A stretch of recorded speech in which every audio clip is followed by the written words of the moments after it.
Tim gabungan dari Satuan Reserse Kriminal Polres Aceh Utara dan jajaran Polsek menangkap 14 orang pemain judi online pada Kamis malam 20 Juni 2024. Mereka ditangkap di 9 lokasi terpisah di wilayah hukum Polres Aceh Utara. Dan inilah detik-detik polisi melakukan penangkapan terhadap para pelaku. Mereka tertangkap tangan sedang asik bermain judi online menggunakan ponsel di tempat-tempat umum. Takkan hadir.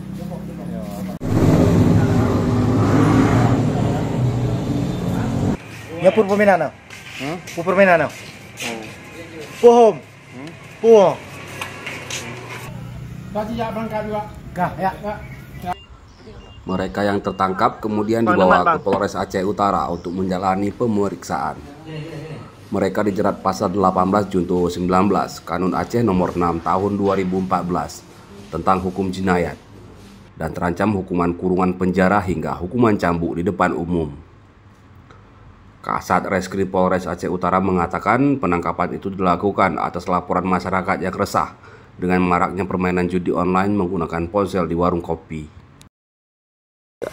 Kami berhasil mengamankan 14 pelaku judi online di TKP yang berbeda-beda di wilayah hukum Polres Aceh Utara. Yang kami harapkan kepada masyarakat segera berhenti karena judi dapat merusak keluarga, cita-cita dan masa depan. Dari Polres Aceh Utara, Si Humas melaporkan.